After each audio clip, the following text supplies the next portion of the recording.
प्रधानमंत्री जी, जो इलेक्शन का समय है उसमें से 2 फेज का हिस्सा तो चला गया। मतलब अगर हम माने कि 7 पेपर आप दे रहे हैं एग्जाम में, तो 2 के आंसर शीट तो आपने भर दिए।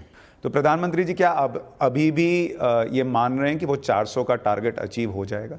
मुझे अभी भी समझ नहीं आ रहा है। आप लोग, अच्छा होता आप लोग महीने पहले मेरा इंटरव्यू कर लिए होते तो मैं जरा ठीक से बता देता आपको। आप ये तो देखिए, आज हमारा सिटिंग एमपी कितने हैं, कभी ये तो दिमाग खपाइए जी। हम 2019 में जीत के आए, तब एनडीए 359 या इतना कुछ था। फिर ये आंध्र की पॉलिटिकल पार्टी और उड़ीसा की, वो हमेशा हमारे साथ रहे, तो वो करीब 35 लोग हैं। फिर नॉर्थ ईस्ट के लोग हमारे साथ रहे हमेशा। तो हम already in A way functional वे में कहें, एनडीए प्लस जिसको कहें, तो हम 400 से करीब करीब थे। ऑलरेडी हम पार्लियामेंट में 400 थे।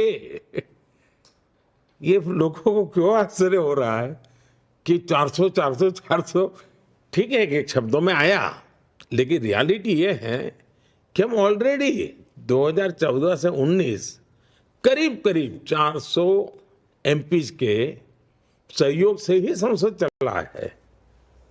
ये नंबर आप सही बता रहे हैं, लेकिन बीजेडी से एक अलायंस की बात हुई जो थोड़ी दूर चली और फिर रह गई। तो अलायंस नहीं रही पर सपोर्ट जरूर रहा। हम पहले भी कभी, हम पहले सब उनके साथ एनडीए के रूप में हम कभी हम चुनाव आमने सामने ही लड़े थे। 19 में भी हम आमने सामने लड़े थे पर नेशनल इश्यूज। हाँ। लेकिन प्रधानमंत्री जी, सवाल अगर पॉलिटिक्स पर पूछूं तो बीजेपी का आरोप है कि कांग्रेस का घोषणा पत्र बहुत ही डिवाइसिव है।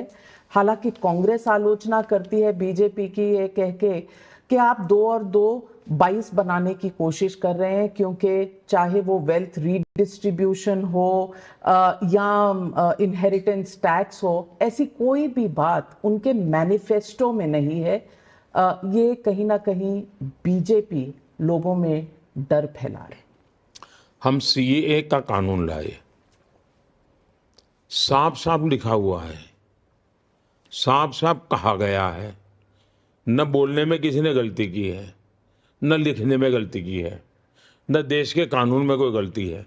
सीधा सीधा वो कानून सिटीजनशिप देने के लिए है, उसमें कहीं पर भी सिटीजनशिप लेने का नहीं है।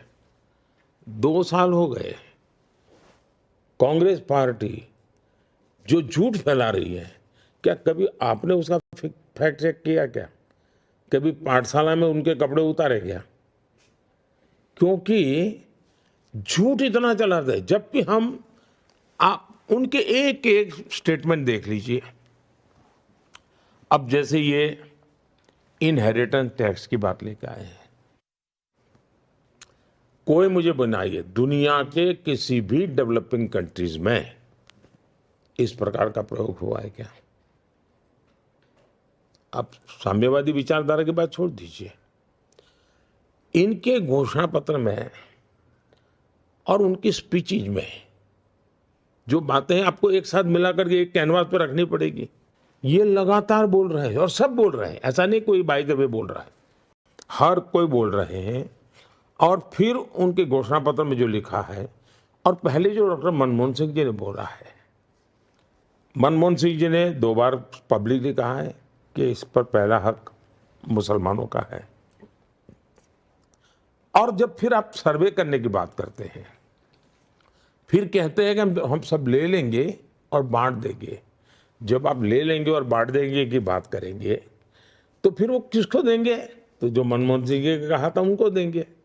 तो साफ साफ जो बातें होती हैं कि ये अलग अलग डॉट्स को जब बिठाते हैं, तो रत्ती भर भी मेरी बात में क्वेश्चन करने जैसा है ही नहीं।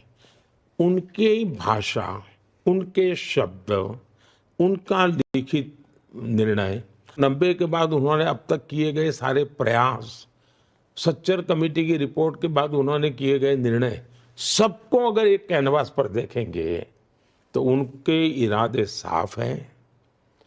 ये उनका हिडन एजेंडा है ऐसा मैं नहीं मानता हूँ। सिर्फ बोलते समय वो हिडन रखते हैं।